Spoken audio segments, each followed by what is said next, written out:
of the sea. Yeah, very welcome. And thank you very much. Thank you to all of you. I wish you the best of this season and glad to be here. Thank you, sir. With you, I'd like to introduce members of the panel. My name is Ruben Abati from and this paper. To my immediate right is Maokwe from Channels Television. Is Nnamdi from Nation Authority. And then at the room directly, we have Umar from Voice of America, VOA. Next to him is Azubike Ishekwene, Managing Director, Leadership Newspaper. And then sitting directly in front of me is Ruth Olurumbi. Ruth Olurumbi is with Bloomberg News. And then last but not the least, Babajide Kolade Otitoju from TV Continental, TVC. Well, Mr. President, let's start by commiserating with you and the people of Nigeria on the recent tragedy in Ibadan, Anambra, and also the Federal Capital Territory, in which quite a number of people, about 65 persons in total, including children, lost their lives as a result of what is called palliatives distribution stampede. Quite unfortunate, we commiserate with you and the people of Nigeria. But what is the guarantee that the next Christmas and the New Year will be better for Nigerians? What is the guarantee that the average Nigerian will be happier by this time next year than he or she is at this moment? Thank you very much. It's a very serious and mixed feeling for all of us to lose loved ones, children, particularly in Oyo State, Ibadan, then followed by various other reports. But are we looking at it from organizers' point of view?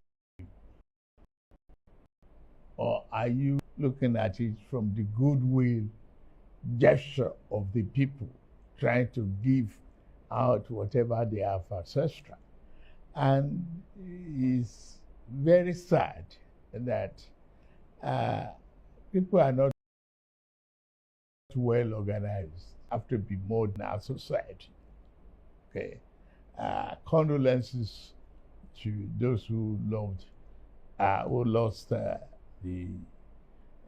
family members. But it is good to give.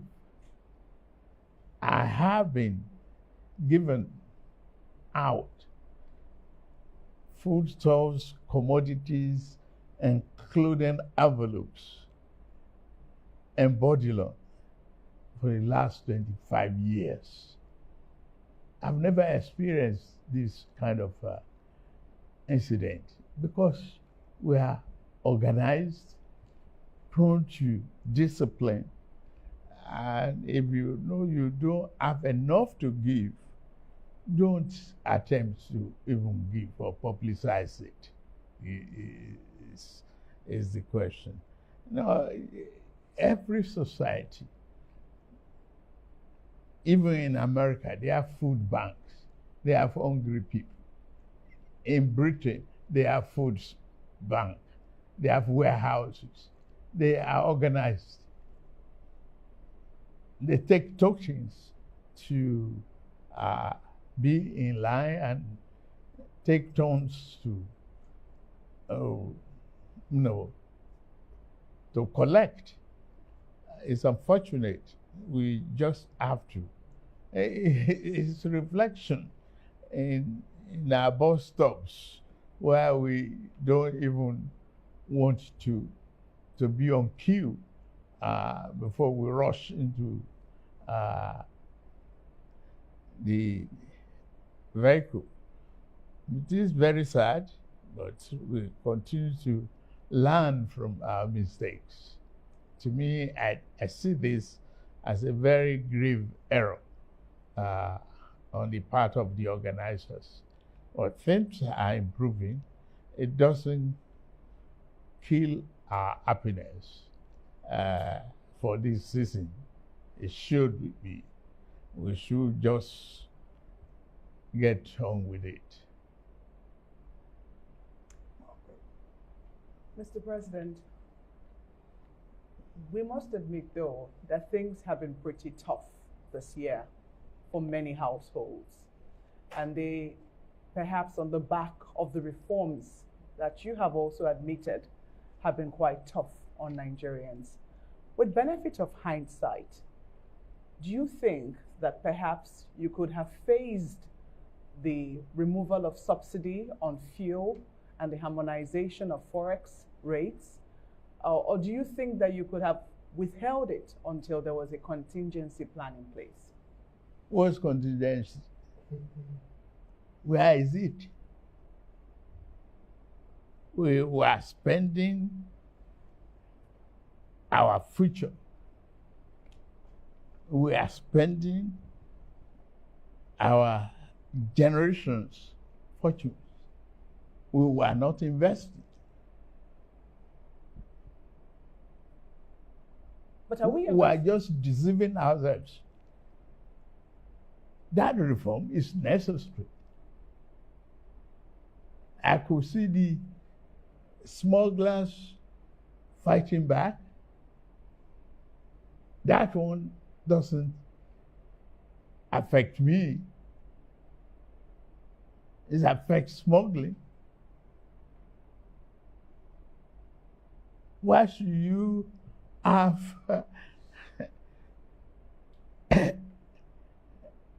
expenditures that you don't have revenue for?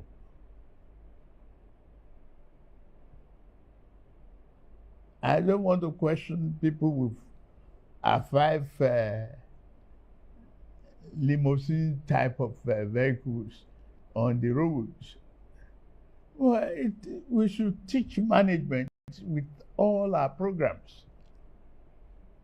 We have to manage our resources with things. There's no way out that you give out fuel and allow all the entire neighboring countries as Father Christmas.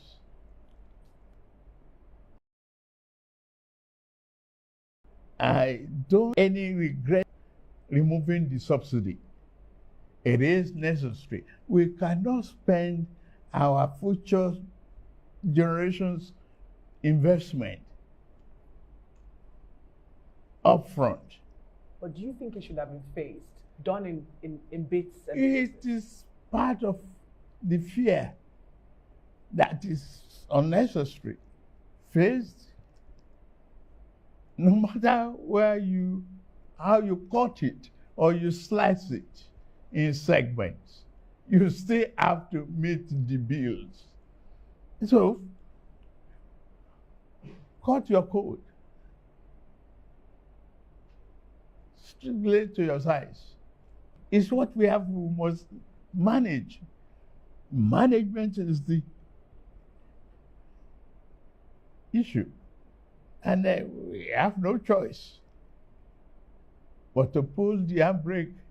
Otherwise, we are headed for slippery slopes that could result in financial disaster for not just for us, but our children and grandchildren. Where is the inheritance? Where is the pathway for prosperity?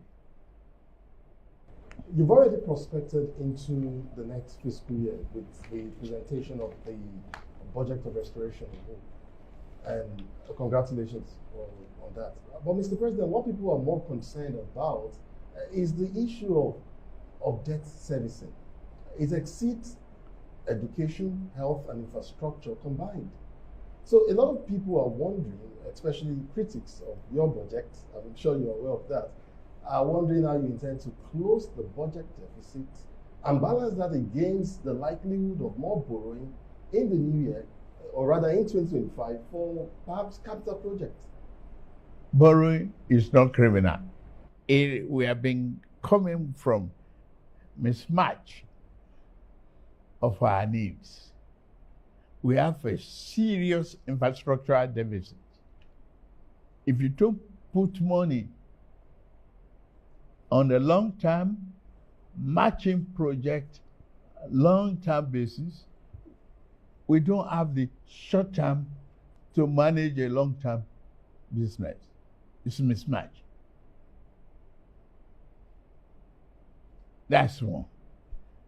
Yes, we have headed the wrong road in the past. I don't want to look at that. I want to think about prosperity for our country. I want to think about tomorrow, today. What is the element of this borrowing? Capital project, our roads are terrible. Our internet is not up to the level that we want as a technology-driven nation. We are still indebted in electricity and deficient in power generation. How do you slice it? You have to take it with the two hands and brace up for a very, very strong, push. It's like a pregnant woman, has big expectation and big contraction and labor pain. You go through it, the baby is born, you are happy. If that baby is alive, you have the joy of birth. And that is what we are working at. It's not just because we want to inflict pain on anybody. No, it's because we share the same value. We want this country to grow. There's no other way out of it unless we invest in our today and opportunity. Mr. President, you voted 4.91 trillion for security.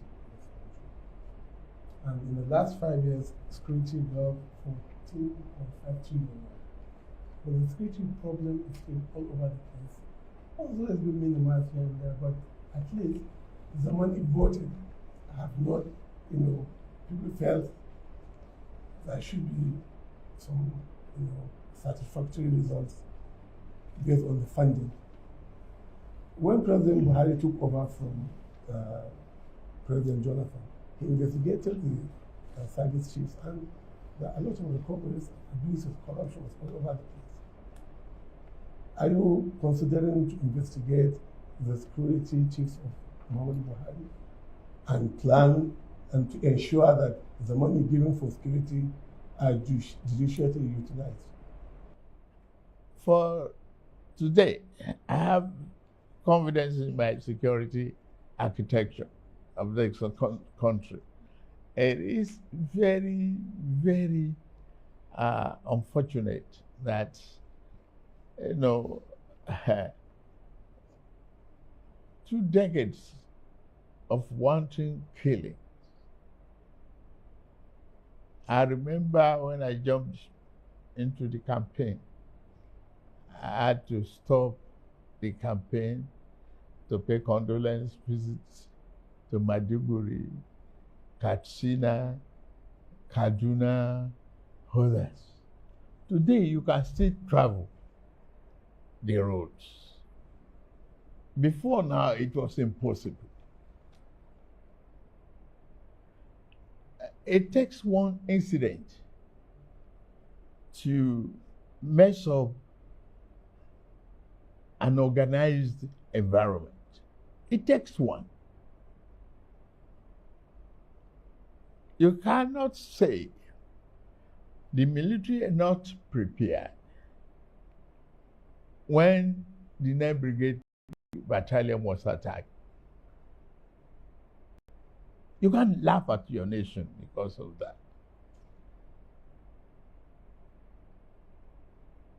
The enemies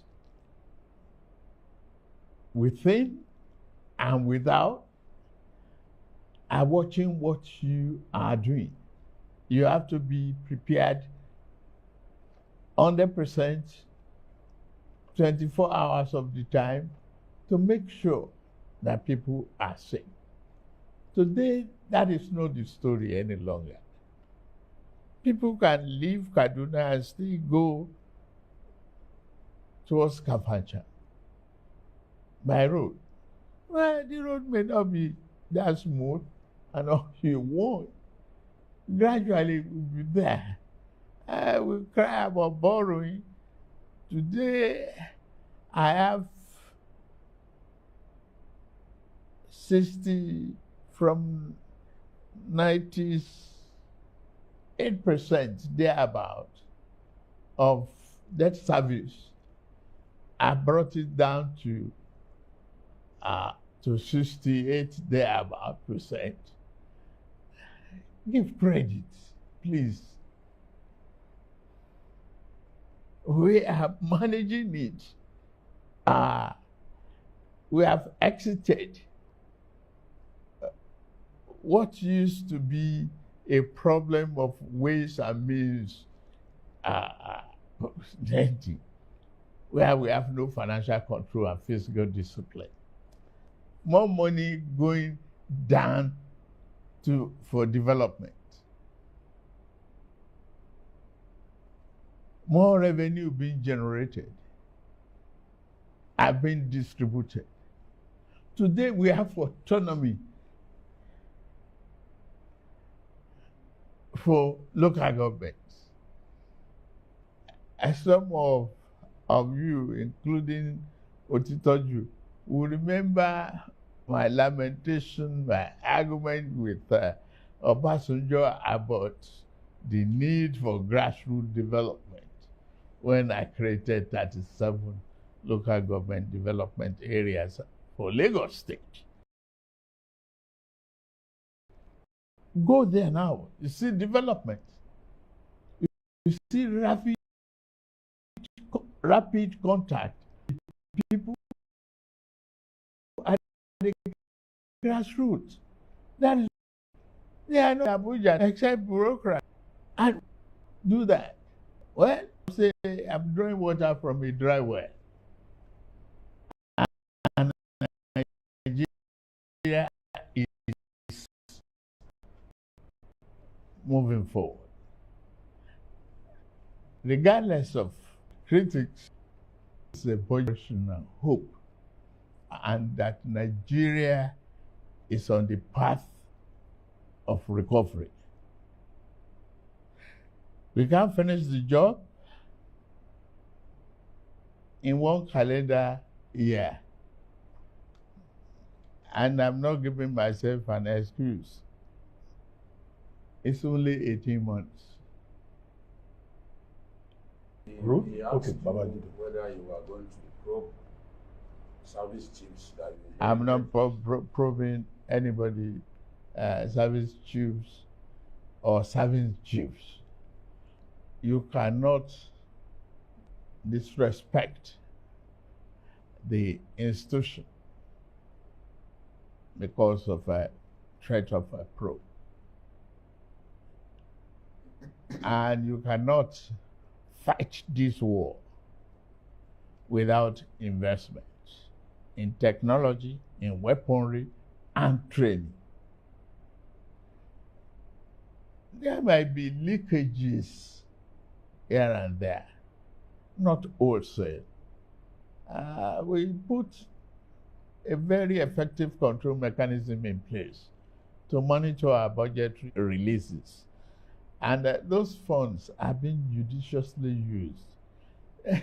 Consider the welfare of our servicemen and women. Consider it. They are living in a very and operating in a very serious conditions. We have a huge country, a very huge one, and a lot of forests, unoccupied spaces.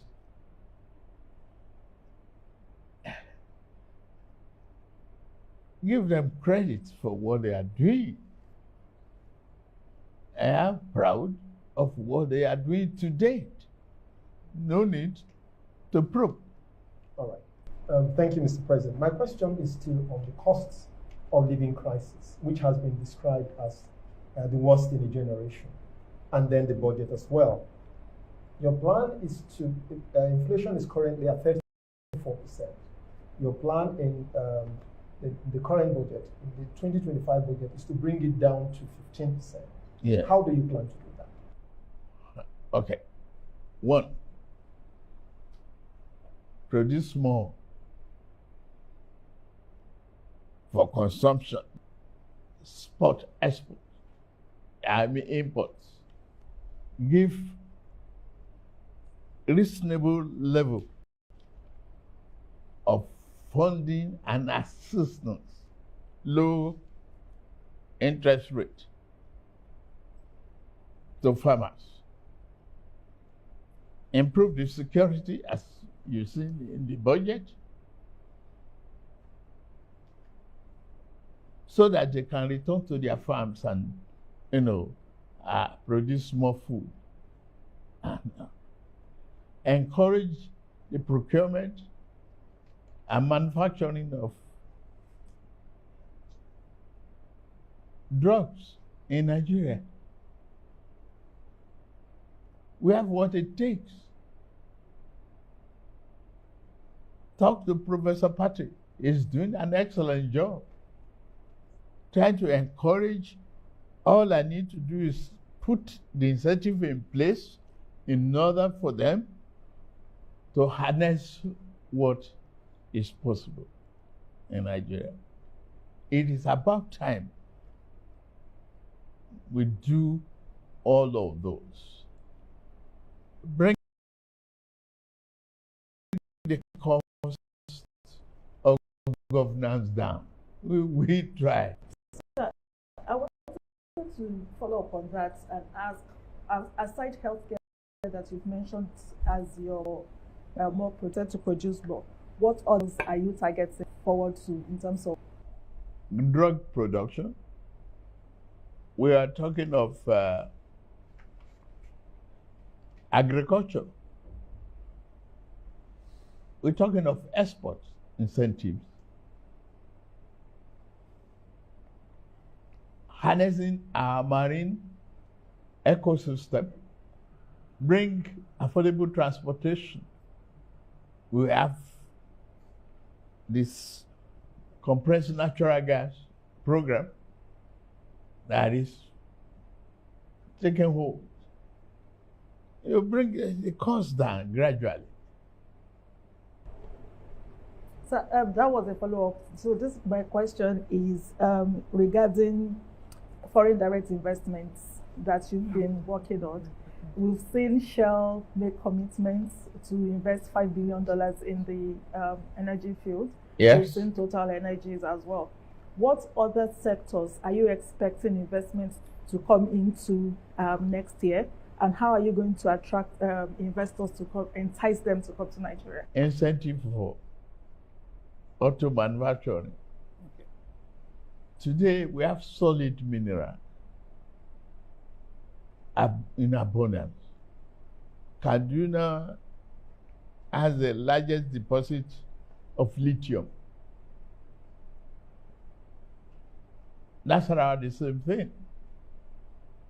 And if you encourage electric vehicles, plus the compressed natural gas.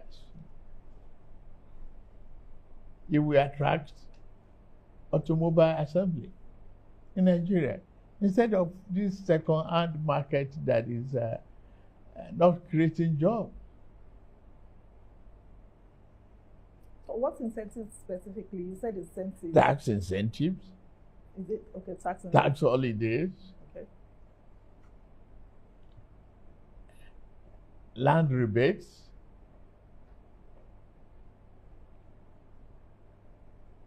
Manageable pays.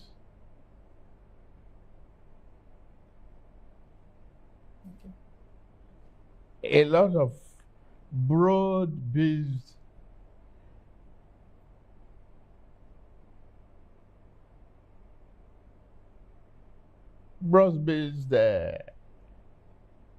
economic program that is attractive to foreign investment.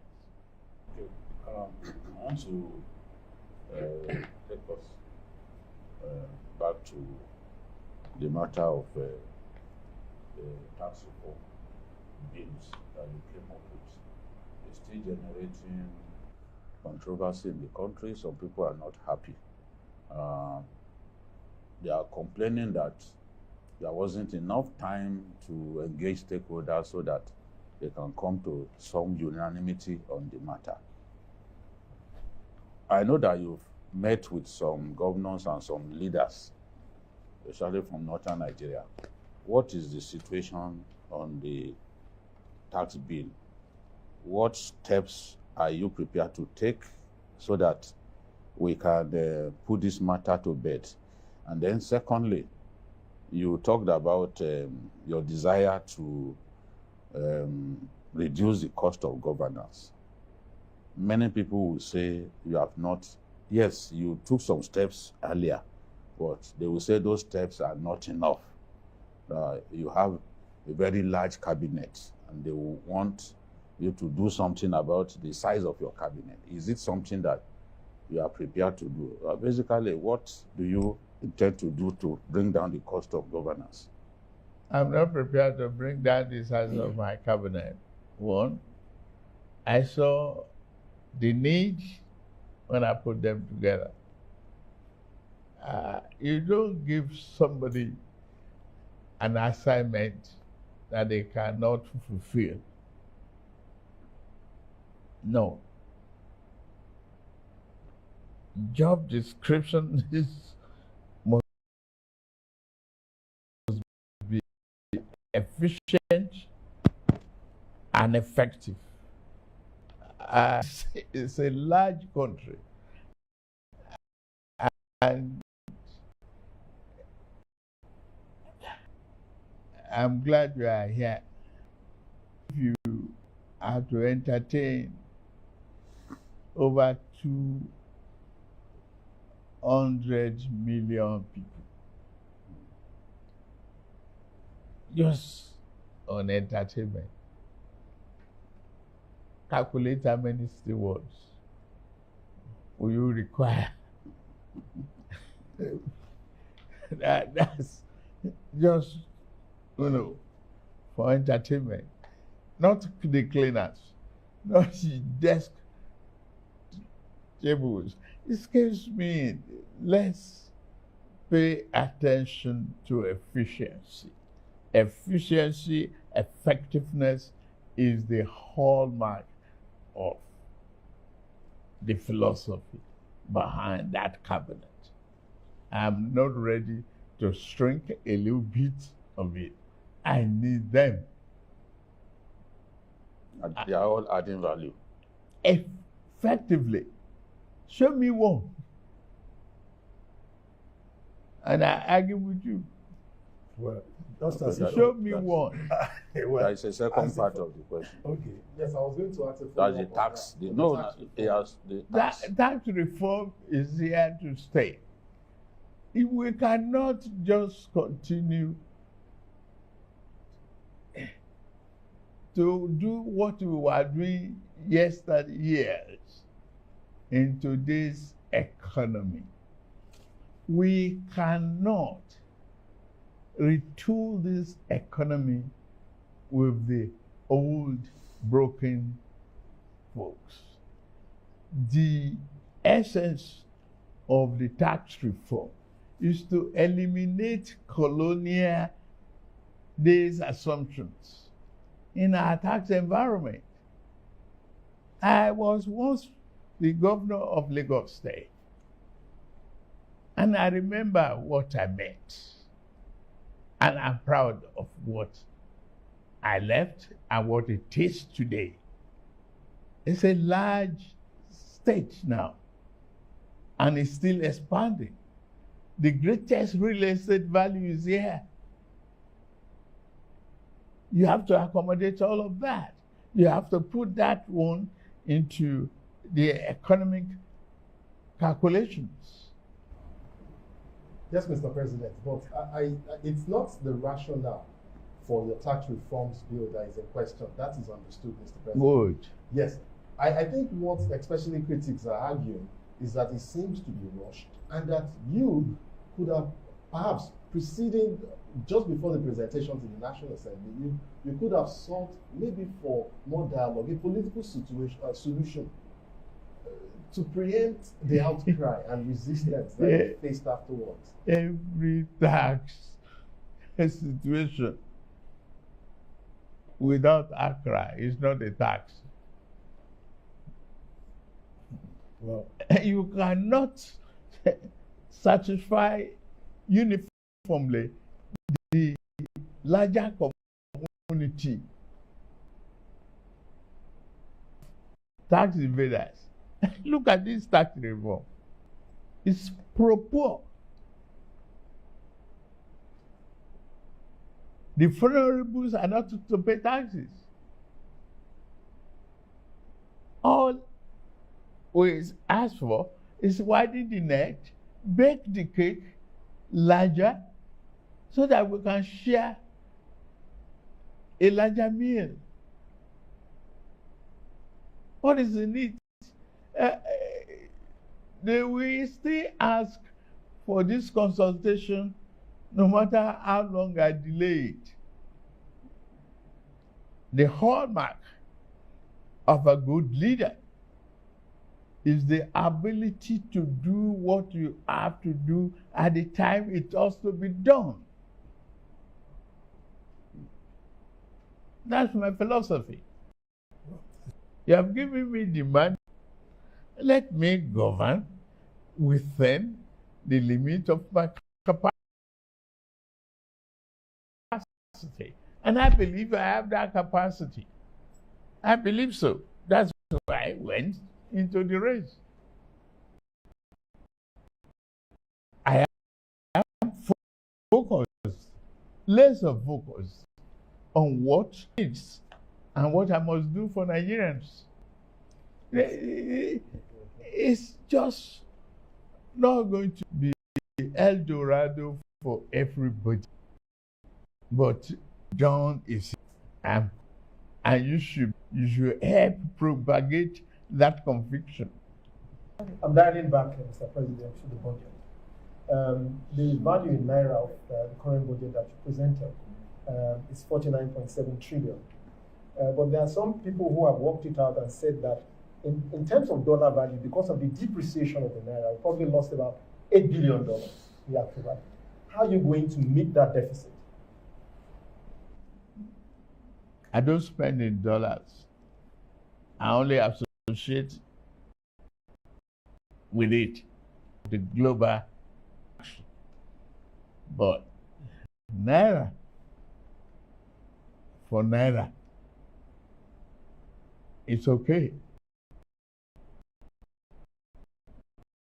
Even the tax of this is based upon what we earn in dollar converted to Naira when you look at the petroleum revenue. But today I can tell you, push me to my brag. In the last 3 months, I've not taken a penny from NNPC before I meet my other obligations. Quickly. Yes. To me, that's excellent. Yes, well done. That's excellent. I repeat, without falling back to the old order, without going into ways and means, I've met all obligations. Mr. President, are Sir. you marking yourself? Eh? Are you marking, when you say that's excellent, are you scoring yourself? Why not? Will you score me? Shouldn't Nigerians do it? If you help me to. But I should grade myself if I did my own work. Well, Sir, I wanted quickly, I wanted to come back we'll go on to. break and then we'll come back. Sir, I wanted to come up with the tax reform. It's one of the key contention there is the VAT. And I wanted to know if you said the tax reform has come to stay, but I wanted to know if you are prepared to make any concessions regarding that VAT that seemed to be problematic. Why do you want to know that today? Tax matters are subject of debate, reviews, negotiations until you reach consensus. That's all I'm going to say about that. I don't mind cutting edges. I will. On that note, Mr. President, we'll take a short break on the program. President Bola Ahmed Tinubu's first media charge here in Ikoyi, Lagos. We'll be right back. Stay with us. Welcome from that break. You are watching President Bola Ahmed Tinubu's first media charge, and we're live here in Ikoyi, Lagos. Now, Mr. President, thank you very much for staying with us. Now, let's look at a number of other issues. Food security. Nigerians, the last time you were in Lagos, they were saying, being power, that is, we are hungry. And that's what people are saying all over the country. And you have a livestock, Ministry of Livestock Economy, you've been talking about. Now, how are you going to address, one, the issue of clashes between farmers and herders, and how to put food on the table so that Nigerians will not be, engaging in stampede for palliatives? Well, thank you very much. It is very sad to look back and promise to look at what we are doing now. There was never a Ministry of Livestock Development. It was stopped. I've been traveling around the globe to campaign and sell Nigeria.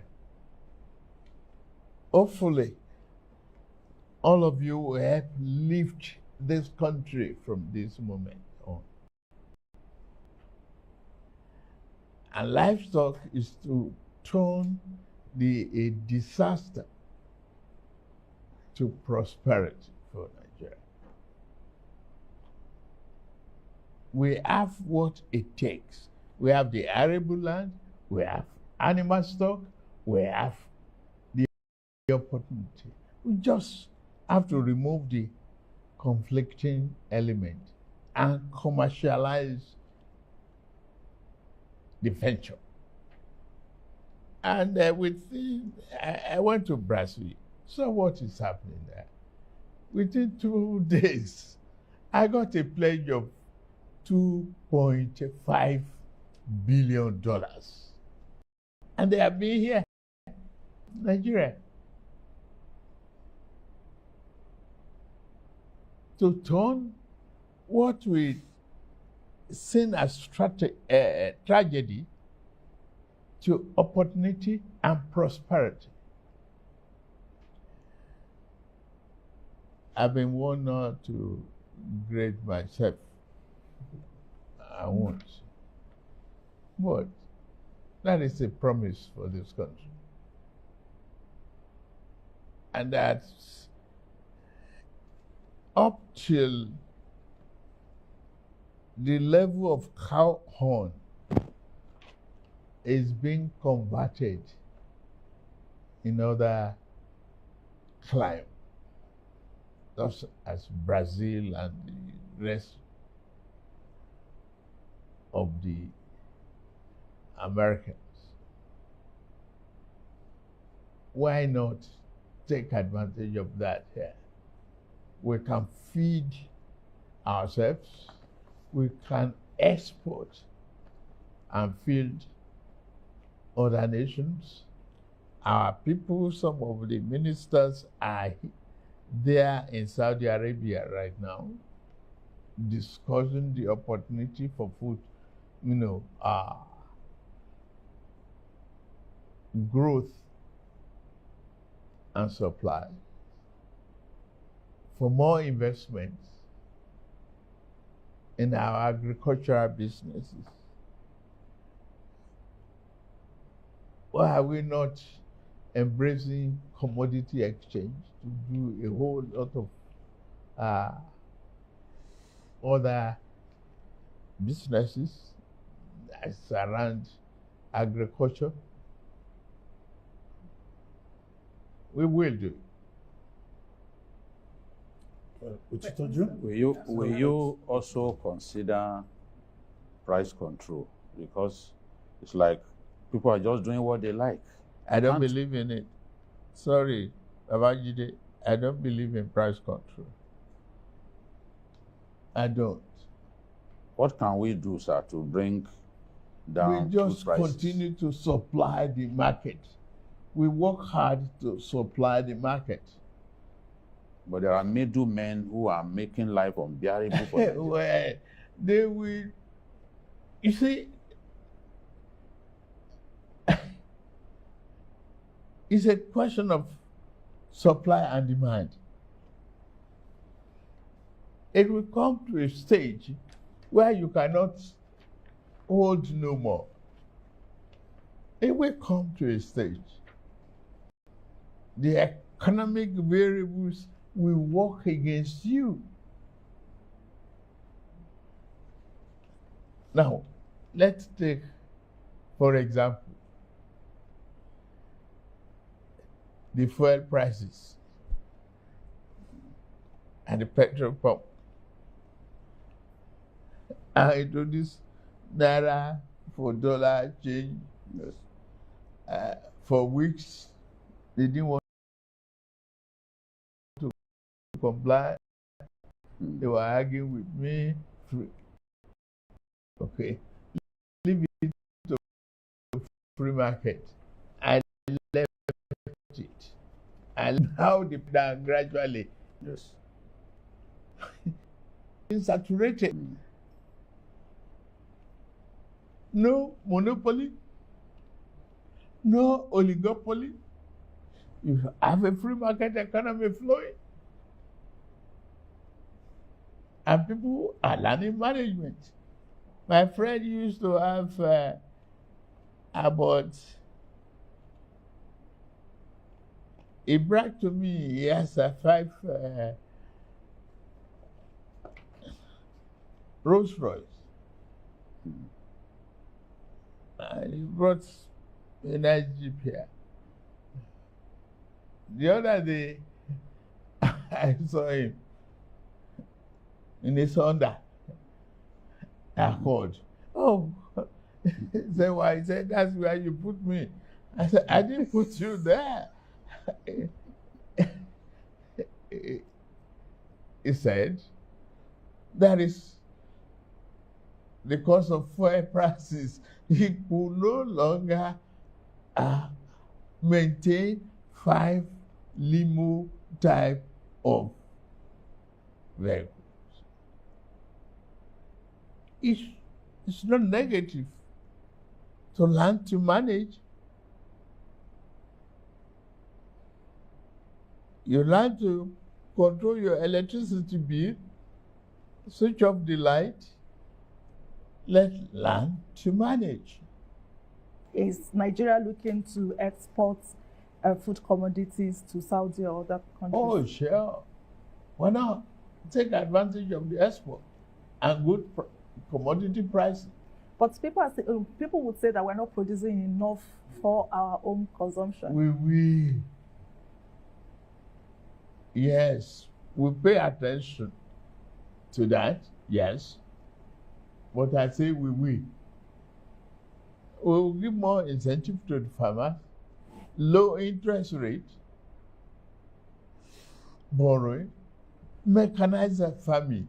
It's not done to go back to my grandfather's method of farming. It's not possible any longer. Let's make it manageable and sexier to stay on the tractor and harvest corn and export commodities. I think it's better for us in Nigeria. We are getting there. I have over 2,000 tractors coming to this country for mechanized farming. Mr. President, is fighting corruption a priority for you? If it is, what are the areas that you're looking at? Corruption in all ramifications is bad for people.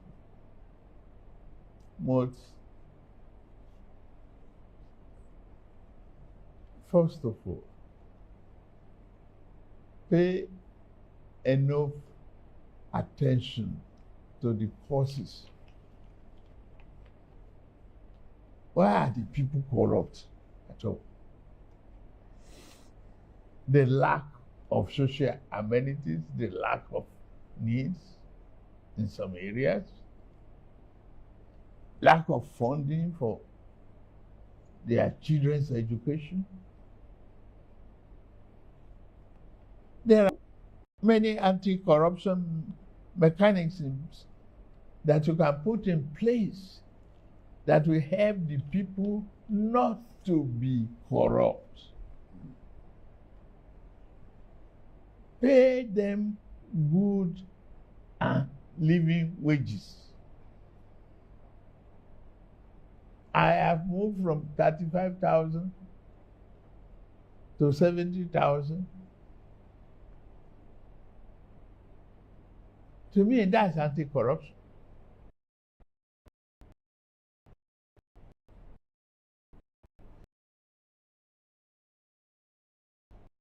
And if I can earn more, I've given more money to state and transfer earnings on as this country.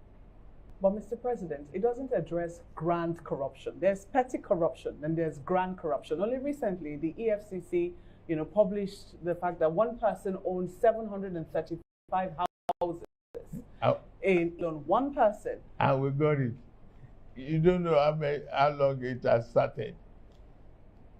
He did fantastic infrastructure. He had rule of houses, but we got it. That's anti-corruption too. We got it for the public.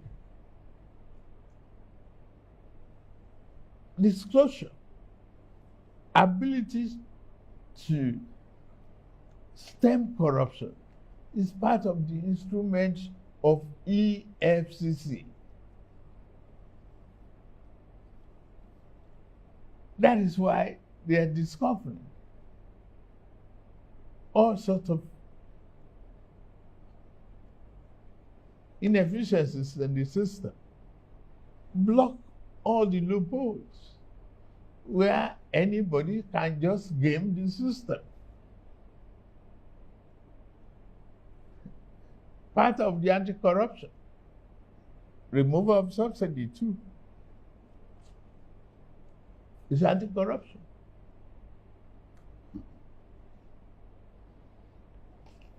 It is very, very difficult to say you will eliminate it. you reduce it to the barest minimum. Meet the people's needs.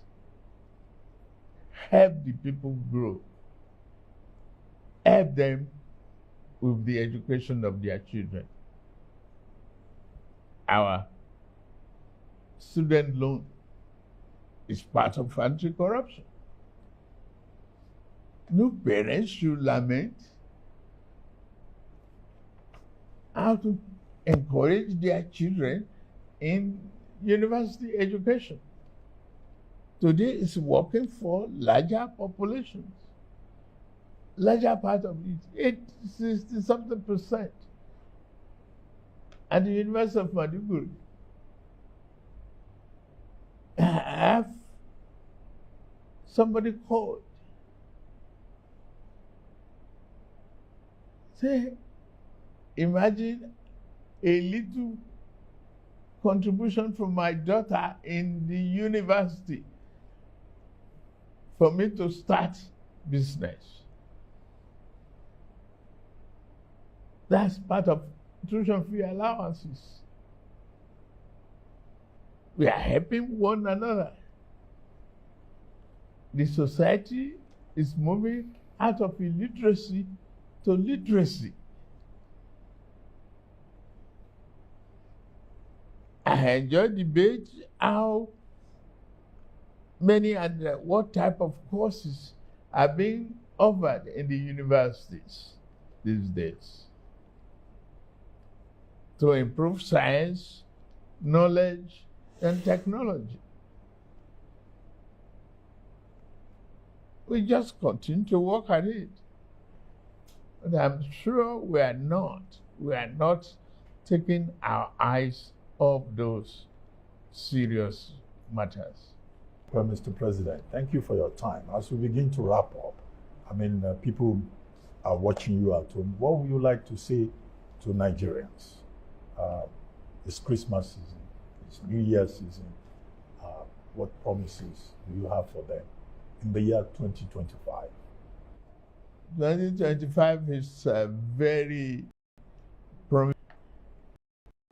Let me first of all thank Nigerians for having confidence in me to be the President of the Federal Republic of Nigeria. I'm very, very proud of that. And I don't want you to think I will take you for granted at any given time. I'm here to serve. It's all about service. And I'll do it before my heart. I seek your cooperation at all the time. Understanding. I understand being through the economic problems. It's just 18 months that I've taken over the reign of this country. The promise is there. We are on the right path. We stay the course. We maintain focus. We share love with each other. Let us believe in ourselves and in our country. Yeah. Tomorrow will bring a glorious dawn. Thank you very much. On that note, we come to the end of this presidential media chat with President Bola Ahmed Tinubu. Thank you very much, Maokwe Ogun Yusuf of Channels Television. Thank you, Nnamdi Odipo of Nigerian Television Authority. Thank you, Umar Farouk from Voice of America, VOA. Thank you very much. Azu Ishekwene from Leadership Newspaper. Thank you, Ruth Olurumbi from Bloomberg News. And thank you, Babajude Kolade Utitoju from TV Continental TVC. I've been your moderator. My name is Ruben Abati. Bye for now, and thank you very much for watching. Thank you, Mr. President.